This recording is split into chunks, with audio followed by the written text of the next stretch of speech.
ভিক্ষুক রাস্তা দিয়া যায় আর জমিদারের পুত্রবধূও যায়।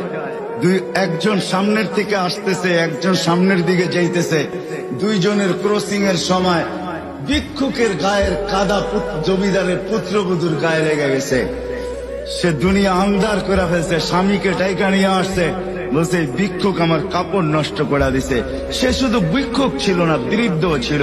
বৃদ্ধ ছিল না শুধু, জীর্ণ ছিল, শীর্ণ ছিল। শরীরে কাপড় ছিল না, ফাটা চিরা কাপড় ছিল। পায়ে জুতা ছিল না, পেটে ভাত ছিল না।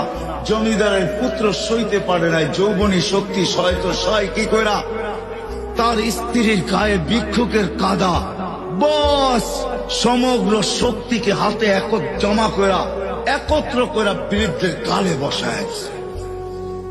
বৃদ্ধ কিচ্ছু বলে নাই, শুধু উপরের দিকে তাকায় দুই তিনটা শব্দ উচ্চারণ করছেন। শব্দগুলা হলো ইয়া মাল্লা তারা হলো ওয়ুন, ও আল্লাহ তোকে চোখে দেখা যায় না, ও তারা কুল্লা শাই তুই সব দেখিস, ফারা তারা মা বি তুই কি দেখিস না আমার সাথে কি ঘটতেছে, এটা কি দেখিস না? বলতে দেরি যুবক, মরতে দেরি হয় নাই। জমিদার চলে আসছে, প্রতিশোধ নিবে। বৃদ্ধের একদিকে মুস্কি হাসি, একদিকে বলতেছে প্রেমের খেলা এমনই হয়। জিজ্ঞাসা করছে কিসের প্রেমের খেলা রে? বলছে ওর প্রেমিকার গায়ে আমার কাদা লাগছে, পায়ের কাদা লাগছে, ও সইতে পারে নাই।